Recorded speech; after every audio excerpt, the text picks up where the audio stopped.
Gak ada lagi yang naik. Ayo naik kawan-kawan, ayo naik. Pasrah duha. Oke, masuk dia pasrah duha ya. Jangan ketakutan kawan-kawan. Ayolah, pertahankanlah keyakinanmu. Ayo, gunakan argumen-argumen terbaikmu. Halo, silakan pasrah duha. Silakan dibuka kameranya. Halo, selamat malam Bang. Ya, selamat malam saudaraku. Silakan dibuka kameranya.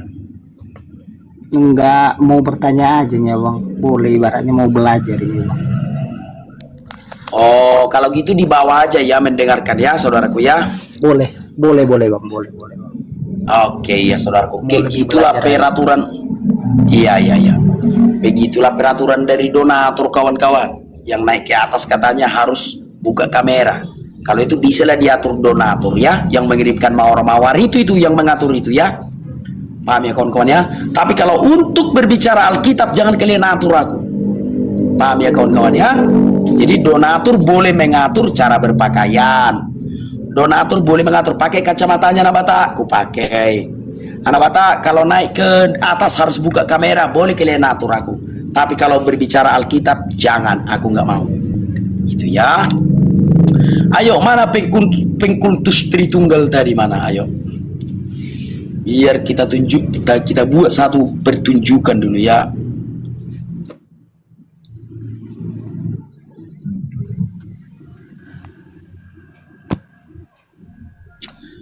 Oke, silakan dibuka kameranya saudaraku. Namanya tulisan Arab atau tulisan apa ini yang nggak bisa kubaca. Silakan dibuka kameranya. Oke, selamat malam saudaraku. Ya, malam anak Batak. Siap. Abang orang Kristen? Ya, saya Kristen. Nama saya Malikil Amalak. Oke, saudaraku. Baik, silakan. Apa yang mau disampaikan? Silakan. Saya tertarik dengan topik ini, Yesus Allah yang terlihat. Ya, silakan saudaraku. Apakah Yesus benar-benar Allah yang terlihat ataukah hanya apa? Hanya gelar? Atau hanya gelar? Yesus itu Allah yang terlihat. Yesus itulah sesembahan yang bisa kita lihat. Itu saudaraku ya. Jadi nanti di sorga yang kita lihat hanya Yesus saja. Bapa itu ada di dalam diri Yesus itu saudaraku. Ya, Yesus itulah wujud dari Allah yang kelihatan. Kalau kita melihat di dalam Yohanes pasal 14 ayat 9, sebentar ya saudaraku. Bentar ya, Yohanes pasal 11, pasal 9. Yohanes pasal 14 ya kalau nggak salah. Ayat 8 dan 9.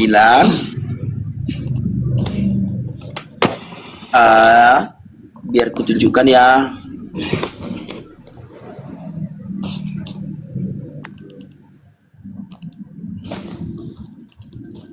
Ini dia.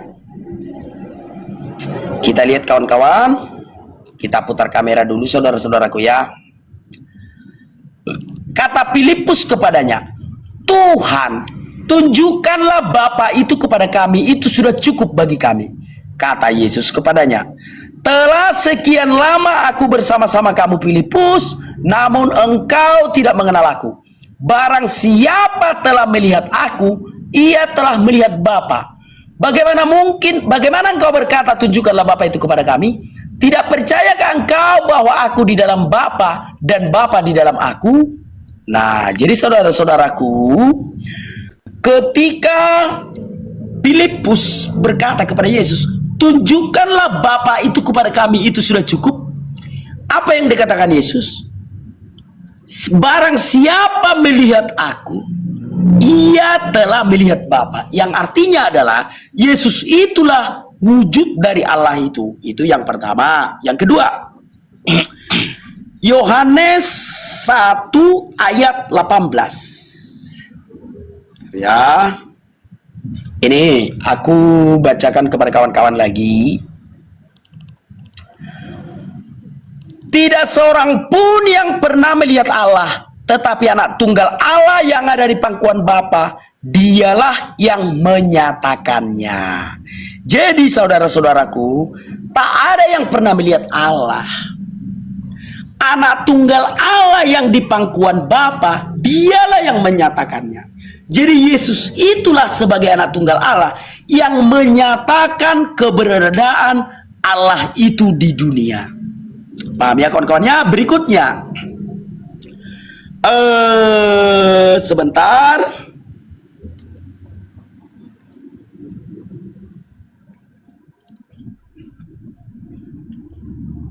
Silakan kawan-kawan lihat ke kamera. Dan Tuhan berbicara kepada Musa dengan berhadapan muka seperti seorang berbicara kepada temannya. Kemudian kembalilah ia ke perkemahan, tetapi abdinya Yosua bin Nun, seorang yang masih muda, tidak meninggalkan kemah itu. Kawan-kawan, di dalam kitab Taurat tertulis bahwa Tuhan berbicara kepada Musa. Tapi Tuhan nggak bisa dilihat. Tapi di dalam kitab Taurat, Tuhan berbicara kepada Musa dengan berhadapan muka. Yesus itulah yang berbicara kepada Musa, saudara-saudaraku. Karena Yesuslah wujud Allah. Yesuslah penyataan Allah. Paham ya kawan-kawan ya? Yesus itulah yang berbicara kepada Musa. Nah, berikutnya kita lihat lagi di dalam Keluaran 24 ayat 4. Ini dia ya. Keluaran 24 ayat 4, saudaraku. Lalu Musa menuliskan segala firman itu. Keesokan harinya pagi-pagi didirikannya lah mezbah di kaki gunung itu dengan 12 tugu sesuai dengan ke-12 suku Israel. Jadi Tuhan berfirman langsung kepada Musa, saudaraku. Tuhan berfirman langsung kepada Musa, sehingga Musa menuliskan firman itu. Nah, bagaimana Tuhan berfirman langsung kepada Musa? Tapi katanya Tuhan nggak bisa dilihat. Maka Yesuslah yang berfirman kepada Musa, karena Yesuslah Allah yang bisa dilihat. Berikutnya, saudara-saudaraku, kita lihat di dalam Kejadian 17 ya. Musa sudah, sekarang kita lihat dalam Kejadian 17 ayat 1 ya. Ini dia. Aku putar lagi, saudaraku. Ketika Abram berumur 99 tahun, maka Tuhan menampakkan diri kepada Abram dan berfirman kepadanya, "Akulah Allah yang Maha Kuasa, hiduplah di hadapanku dengan tidak bercela." Nah, saudara-saudaraku, Tuhan pernah menampakkan dirinya kepada Abraham. Nah, tadi Allah nggak bisa dilihat tanah Batak. Kenapa Tuhan menampakkan dirinya kepada Abraham? Karena Yesuslah yang bertemu dengan Abraham, saudaraku. Yesuslah Allah yang datang kepada Abraham. Karena Yesuslah gambar Allah yang tidak kelihatan. Coba kita lihat di dalam Kolose 1 ayat 15, saudaraku ya. Ini dia. Kolose 1 ayat 15. Ia adalah gambar Allah yang tidak kelihatan, yang sulung lebih utama dari segala yang diciptakan. Jadi Yesus itu adalah gambar Allah. Makanya kawan-kawan, dalam di finalnya ketika Filipus berkata, saudara-saudaraku, tunjukkanlah Bapa itu kepada kami. Apa kata Tuhan Yesus? Barang siapa melihat aku sudah melihat Allah. Karena Yesuslah Allah yang bisa dilihat. Yesuslah Allah yang menciptakan segala sesuatu. Yesuslah Allah yang terlihat sejak dari zaman Abraham, Musa, dan sampai selama-lamanya. Nah, jadi jangan kawan-kawan berpikir bahwa Yesus itu ada ketika dia lahir. Paham ya? Jadi Yesus sudah pernah menegaskan itu juga ya, bahwa dia ada bukan ketika dia lahir gitu ya. Kita lihat ayat Alkitabnya. Mungkin ini yang terakhir. Kita lihat di dalam Yohanes 8 Ayat 58 ya. Sebagai bukti, ini perkataan Yesus langsung saudaraku ya. Jangan ya kawan-kawan berpikir Yesus itu ada ketika dia lahir. Kata Yesus kepada mereka, aku berkata kepadamu sesungguhnya sebelum Abraham jadi, aku telah ada. Jadi untuk itulah aku siaran kepada kawan-kawan, memberitahukan kepada kawan-kawan semua bahwa Yesuslah Allah yang bisa dilihat. Karena Yesuslah wujud dari Allah yang tidak kelihatan itu. Contoh terakhir, kalau Tuhan berjanji sama kalian kawan-kawan, aku nanti datang ke rumahmu katanya. Yang datang Yesus, Tuhan yang datang, tapi Yesuslah manifestasi dari Allah itu. Itu saudaraku, silakan. Oke. Dari sekian banyaknya ayat yang kau kutip yang membuktikan bahwa Yesus Allah, saya pengen tahu, apakah kamu percaya Allah mati di kayu salib? Baik. Allah tidak pernah mati, saudaraku. Ya, Allah tidak pernah mati. Yang mati adalah kemanusiaan Yesus. Makanya memandang Yesus, pandanglah Yesus dari dua sudut pandang itu. Yang pertama, Yesus sebagai Allah dan Yesus sebagai manusia. Coba kita lihat di dalam Yohanes pasal 1. Pasal 1 ayat 1 saudaraku ya. Ini dia. Inilah sisi keilahian Yesus. Bentar. Pada mulanya adalah firman. Firman itu bersama-sama dengan Allah dan firman itu adalah Allah. Itulah sisi keilahian Yesus. Firman itu bersama-sama dengan Allah dan firman itu adalah Allah. Itu sisi keilahiannya. Yang berikutnya sisi keilahian Yesus saudaraku, kita lihat di dalam Injil Yohanes pasal 1 ayat 29.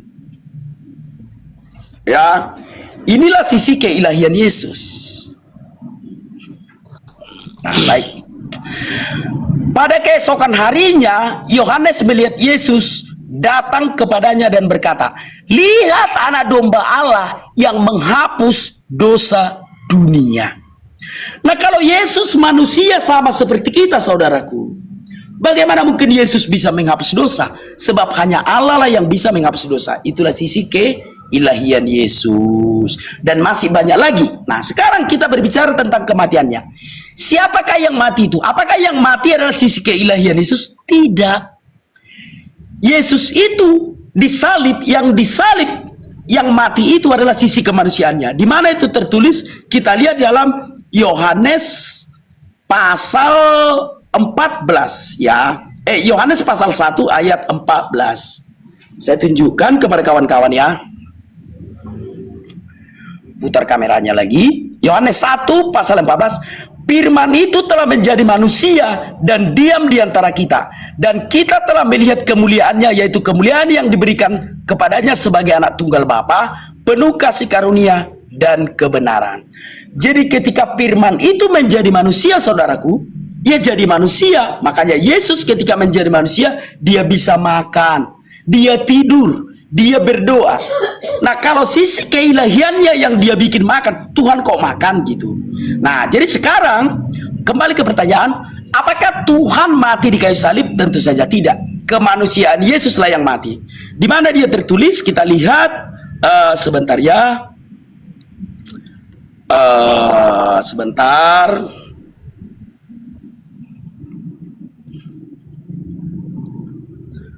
1 Petrus 3 ayat 18 saudara-saudaraku ya. Sebentar, aku putar kamera. Ini. Sebab juga Kristus telah mati sekali untuk segala dosa kita. Ia yang benar untuk orang-orang yang tidak benar, supaya ia membawa kita kepada Allah. Ia yang telah dibunuh dalam keadaannya sebagai manusia, tetapi yang telah dibangkitkan menurut roh. Jadi Yesus mati dalam keadaan sebagai manusia, bukan dalam keadaan ilahi dia mati. Paham ya kawan-kawan ya? Itu silakan. Oke, saya luruskan dulu ya, karena di bawah komentar katanya saya malikil Islam, bukan? Nggak usah bawa-bawa. Gini, sebentar. Nggak usah usik. Oh iya, penonton. Oke. Iya, biar mereka menonton, biar mereka menilai. Nggak usah usik mereka, silakan. Oke. Jadi begini loh anak bata.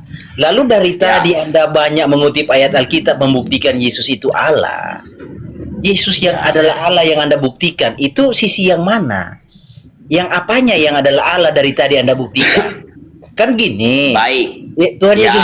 Tuhan Yesus itu kan tubuh, jiwa dan roh. Dari tadi kamu membuktikan Tuhan Yesus itu adalah Allah. Apanya yang Allah yang dari tadi kau buktikan? Aku sudah membacakan tadi bahwa Yesus menghapus dosa dunia. Apakah manusia bisa menghapus dosa dunia? Silakan. Oke. Nah, penghapusan dosa itu kan dengan darah, tapi kamu mengatakan bahwa yang mati manusia. Bagaimana? Nggak konsisten. Loh, enggak, bukan itu yang kita bahas. Tadi saya membaca Alkitab bahwa Yesus menghapus dosa dunia. Apakah manusia bisa menghapus dosa dunia? Silakan. Ya nggak bisa, tapi kamu kan mengimani yang mati manusia. Lah, wong yang tertulis Yesus menghapus dosa dunia. Sekarang kan kau mempersoalkan apakah Yesus itu Allah atau bukan, kan begitu. Nah, di Alkitab tertulis Yesus menghapus dosa dunia. Kalau Yesus manusia, bisakah manusia menghapus dosa dunia? Silakan. Jadi kita cari tahu dulu kronologinya, penghapusan dosa itu dengan cara apa?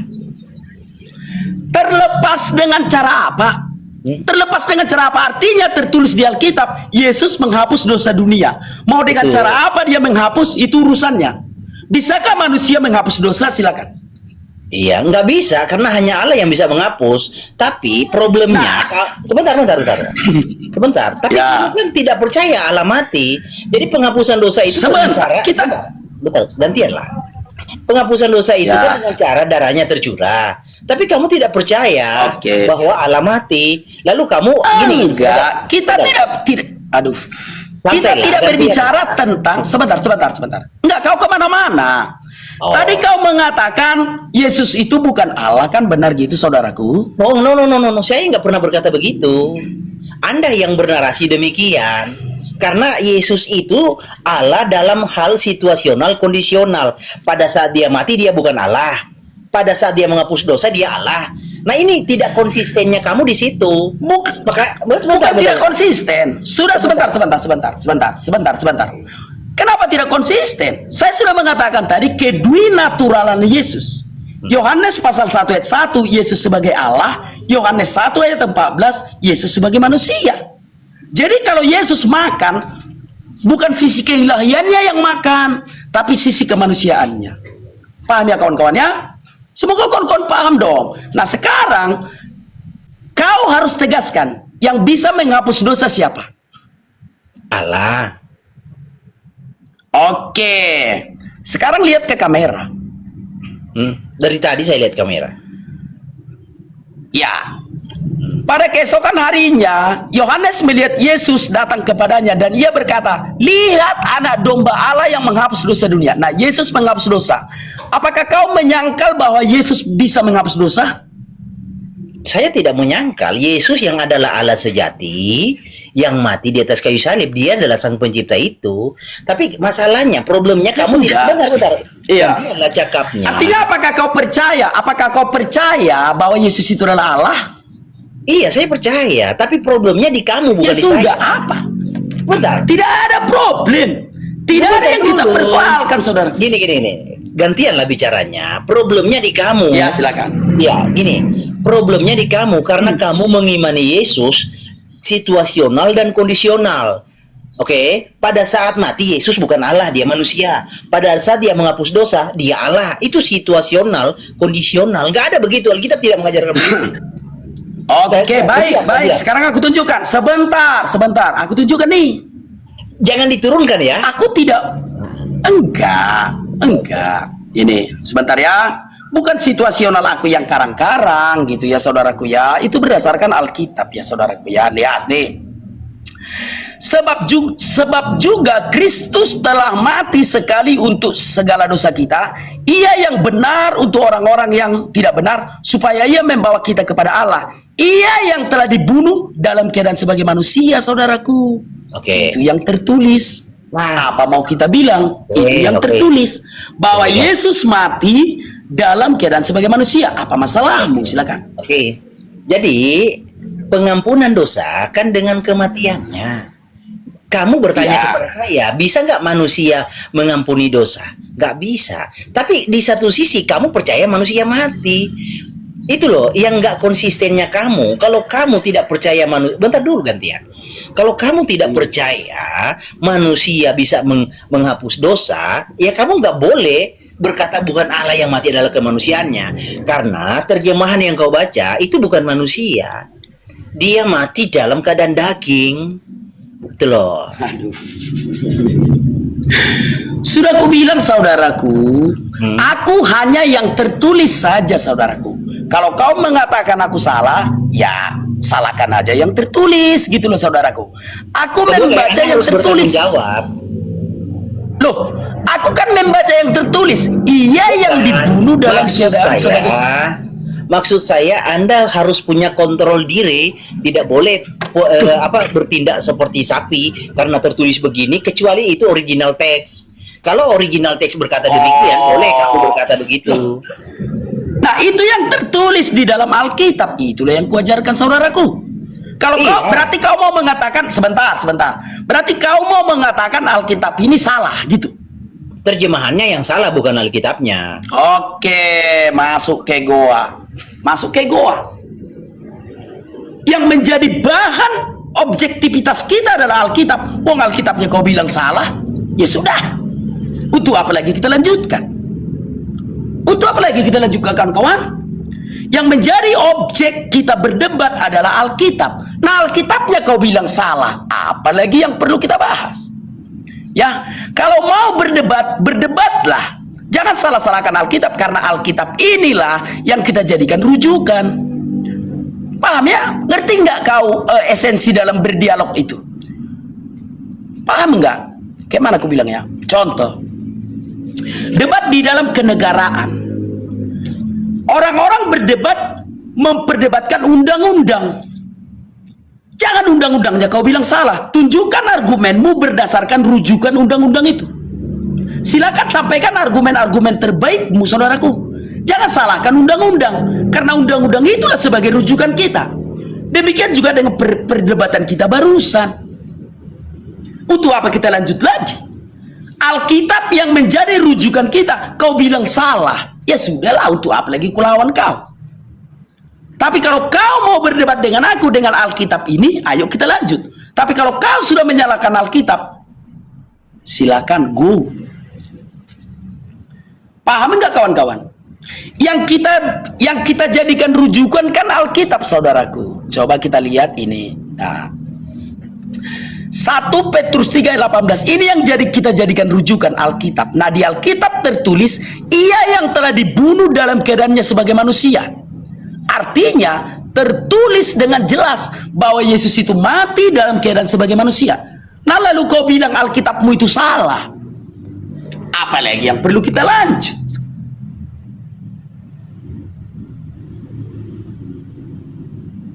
Kalau yang tertulis di Alkitab pun kau lawan, untuk apa lagi kita berdebat? Karena Alkitab ini rujukan kita, saudara-saudaraku. Paham nggak kawan-kawan? Coba bikin komentarnya. Paham atau tidak yang kusampaikan? Esensi perdebatan kita kan Alkitab, bukan isi otak kita. Alkitab itulah rujukan kita. Nah, Alkitabnya kau bilang salah, untuk apa lagi kita lanjut?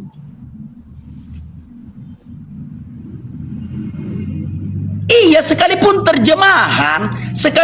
terjemahan ini yang kita jadikan rujukan, saudaraku. Sekalipun ini terjemahan, kita berdebat menggunakan Alkitab terjemahan ini. Nah, kalau Alkitab ini kau bilang salah, ya sudahlah. Untuk apa lagi kita lanjut? Biasanya itu kawan-kawan tak mampu membantah palsu itu katanya. Tak mampu membantah salah itu katanya. Udah ngerti lah kalian? Udah ngerti lah kalian cara-cara tersendiri ilmu selamat? Begitu tidak mampu membantah apa yang terjadi, palsu itu. Begitu tidak mampu membantah, oh itu ayat tambahan. Begitu tidak mampu membantah, salah itu katanya. Paham ya saudaraku ya? Tapi kalau cocok ke hatinya, terjemahan dipakai. Begitu tak cocok ke hatinya, ayo kita ke bahasa asli katanya. Jadi standar ganda. Semoga kawan-kawan paham lah saudaraku. Ya, semoga kawan-kawan paham. Baik, sekarang aku naikkan.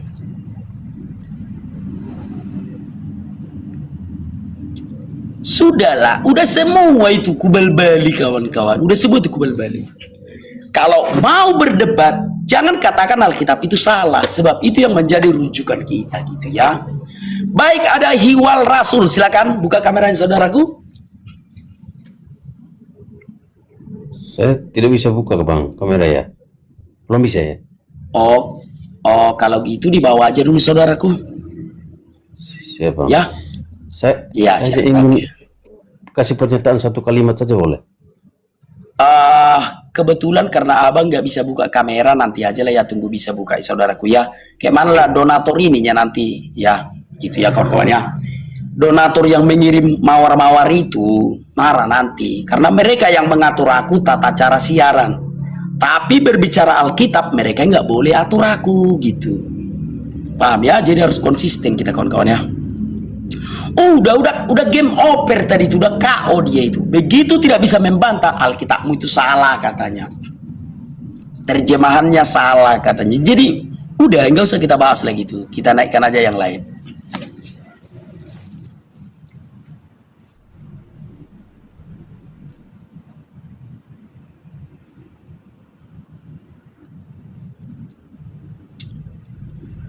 Oke, silakan kawan-kawan yang mau bergabung. Ada sepujuk surat yang tidak bisa buka kamera kawan-kawan, turun aja ya, karena tidak akan ada kesempatan kawan-kawan. Baik, sepujuk surat sederhana, silakan dibuka kameranya.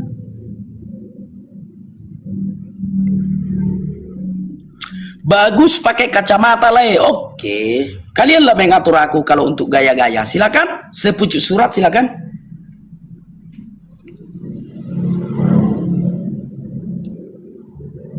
Shalom, selamat malam bang. Salam, selamat malam saudaraku. Silakan tunjukkan wajahnya saudaraku.